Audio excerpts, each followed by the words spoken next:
अनवर बाबू जोरदार ताली से स्वागत कीजिए।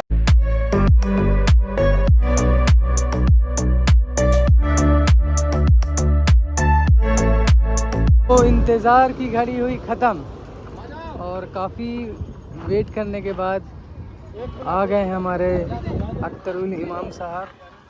ये देखिए आगे बैठे हुए हैं।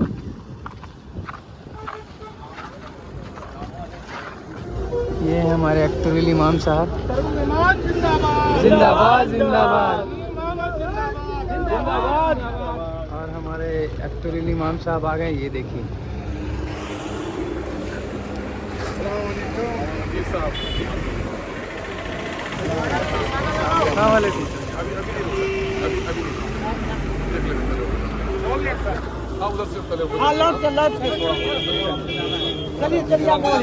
और अभी आए हैं लेट से, थोड़ा थक चुके हैं, आराम करने के लिए थोड़ा आगे जाना है इनको। हमजापुर हम लोग भी चलते हैं।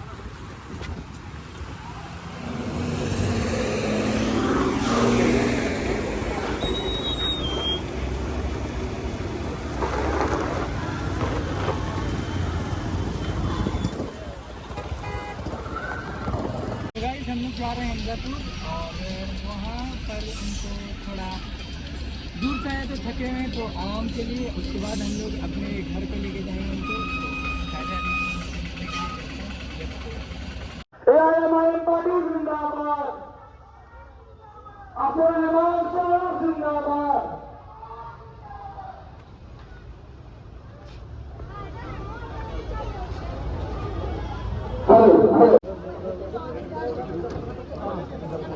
अनवर बाबू जोरदार ताली से स्वागत कीजिए। जिंदाबाद ईमान जिंदाबाद ओवैसी जिंदाबाद ईमान साहब जिंदाबाद। बिहार का नेता कैसा हो, बिहार का नेता कैसा हो।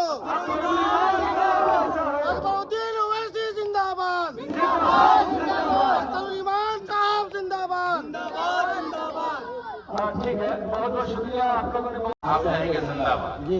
ठीक है, मेरे जितने छोटे भाई आपसे ज्यादा विनम्र आग्रह है कि अपनी गिनती आवाज से, जैसे विधानसभा में ध्वनि मत से वोटिंग कराया जाता है, तो मैं गिनती आपकी गिनने का प्रयास करूंगा। मैं बोलूंगा हिंदुस्तान, आप बोलेंगे जिंदाबाद। हिंदुस्तान जिंदाबाद, हिंदुस्तान जिंदाबाद, हिंदुस्तान जिंदाबाद। बहुत बहुत शुक्रिया। कोई भारत माता की जय बोलता है, कोई हिंदुस्तान जिंदाबाद बोलता है। साहब जो सदन में वाकई मोदी और योगी से लड़ने की क्षमता रखते हैं, सदन में हो या सड़क में। समीम अहमद युवा सरघाटी विधानसभा अध्यक्ष, वो भी राणा रंजीत जी के पास मौजूद है। आप लोग देख सकते हैं लाइव। ये समीम अहमद राणा रंजीत जी है। लेकिन मैं पूछना चाहूंगा, जानना जरूर चाहूंगा कि शेरों की घाटी से कुछ संबंध रहा होगा, इसलिए शेर घाटी यहाँ का नाम पड़ा और साथ ही साथ शेर तशूरी के नाम से। और दूसरा जो हम लोग जानते हैं गया को, एक ऐसा व्यक्ति जिसका नाम दशरथ मांझी, जिनका नारा हम लोग फिल्मों में सुना है कि जब तक तोड़ेंगे नहीं तब तक छोड़ेंगे। तो बिल्कुल उसी तरीके से हम लोग आपको जगाने के लिए आए। मैं एक हिंदू का बेटा इस पार्टी की ताकत को समझ रहा हूँ, जो दीवानगी है उसको समझ रहा हूँ, उसके भविष्य को जानता हूँ। लोकसभा का चुनाव में लड़ा था, दोनों कैंडिडेट की हालत खराब है। आपके अध्यक्ष, प्रदेश अध्यक्ष जी जो यहाँ बैठे हैं, उनके पास तरह तरह के फोन आए, मत कैंडिडेट उतारिए, उस तरह के व्यक्ति को तो बिल्कुल मत उतारिए, मैं जिसका नाम बताऊंगा उसको उतारिए।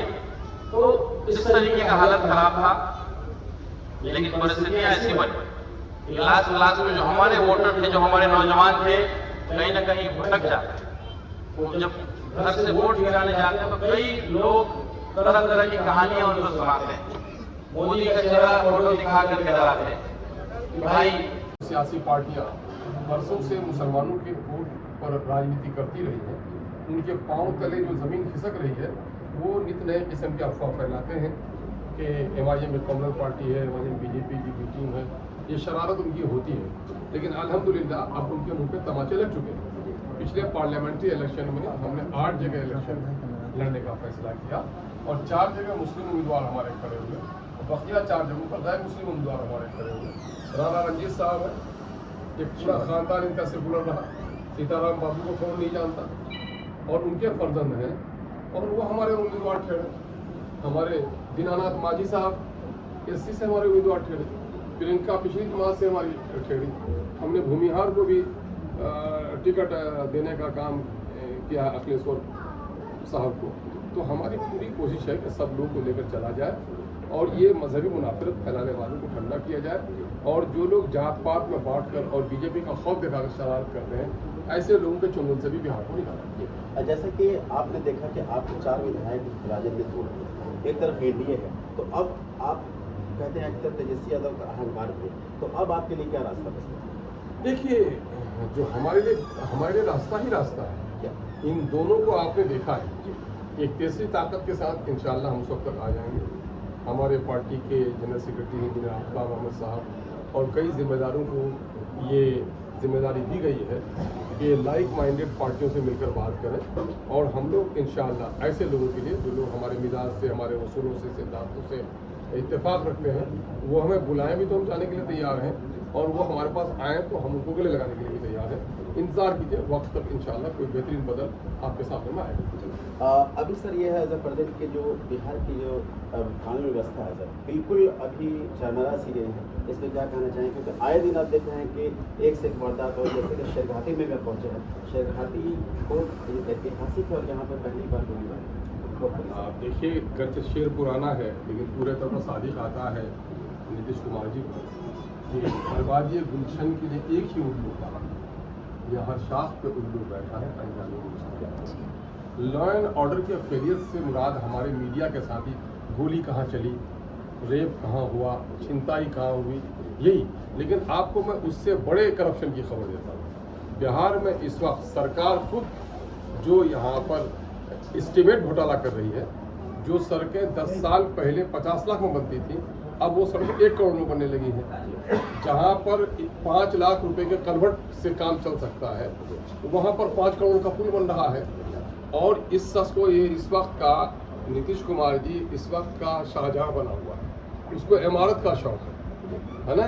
ताजमहल में मुर्दे लाश के लिए एक बादशाह ने जिस तरह से खून और पसीने की कमाई को ताजमहल में लगा दिया, ये बना रहे हैं अजायब घर, ये बना रहे हैं पुराने अजायब घर से नए अजायब घर तक ज़मीन दोज रास्ता, और गाँव में सड़कें नहीं बन पा रही हैं, पुल-पुलिया नहीं बन पा रहे हैं, लोग हॉस्पिटल में डॉक्टर से महरूम हैं, बीमार सिसक कर मर रहा है, बच्चों को तालीम के लिए पलायन, 2 वक्त की रोटी के लिए पलायन, बीमार भी कोई हो तो इलाज के लिए पलायन।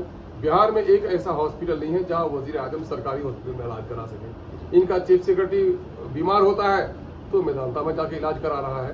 तो इन लोगों ने चौपट कर रखा है।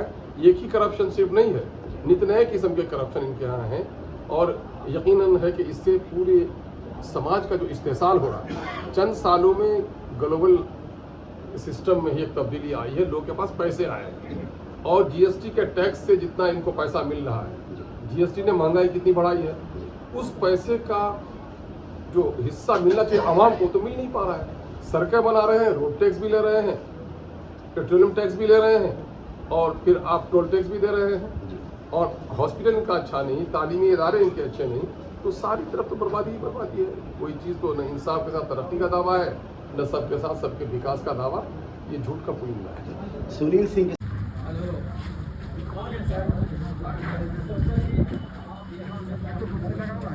हाँ लगा हुआ है।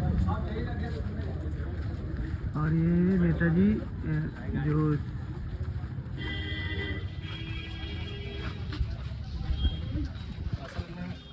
सलीम भाई के फादर 10 दिन से आईसीयू में लगा हुआ था। मुहर्रम की 11 तारीख को देखता है कि 11 बजे रात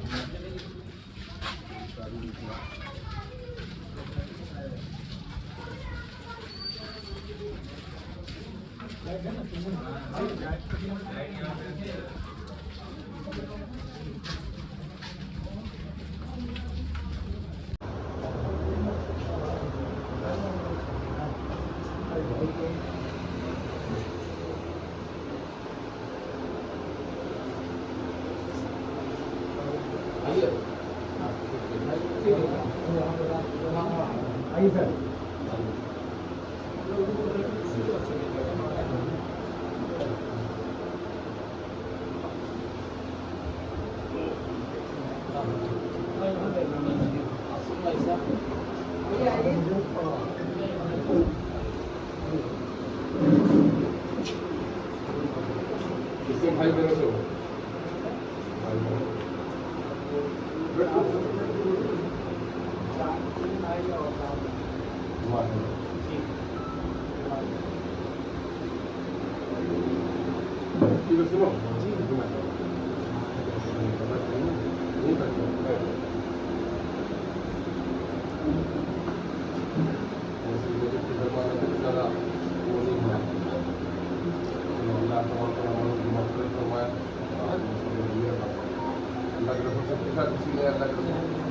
मेरे अच्छे स्कूल का हकदार को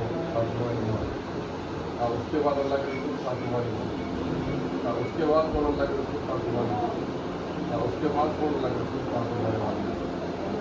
तो वालिद का ये है कि वालिद का मकाम होने तो वो बड़ा है, लेकिन खिदमत उसके शुरू माँ का बड़ा है। दोनों चली गई लोगों की जरूरत बाकी है खिदमत को। और वालदेन की ये ख्वाहिश होती है कि मेरे बच्चे मोहब्बत से रहें, भाइयों में जो इंसाफ कायम रखना, मोहब्बत से रहना, अपनी नमाजों के बाद मुसलमान करना। हम लोग रोते बहुत हैं लेकिन नमाजें गायब है ना। आपके लिए जो कुछ मिलता है उसके इंसान के अमाल के दरवाजे बंद होते हैं सिवाय 3 चीज़ों के लिए किया गया था नाते और औलाद साले का ये है। जो लोग नमाज नहीं पढ़ते हैं वो अपने मुलमैन के साथ इंसाफ नहीं करते।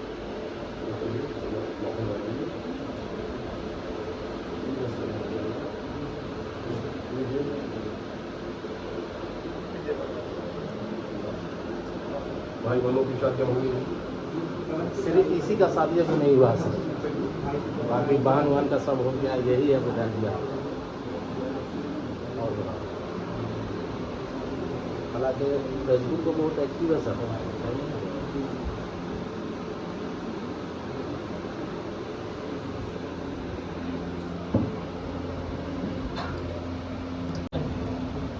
ढंग से अच्छा, यहाँ आप आए सर तो हम लोग का बहुत हौसला फिर जो कार्यकर्ता है मजलिस से दीवाने हैं हम समझ में जाएंगे हम लोग। जी ना, तो मालूम है कि सीधे तो ध्यान से लगता नहीं। अच्छा, उसको रास्ते में मिले थे आप लोग? जी, तो वो रास्ता बदला हुआ था? हाँ बदला जो रास्ता बदले लोग? हाँ अभी चेंज था। तो इमामगंज के जिला परिषद के जिला परिषद अध्यक्ष हैं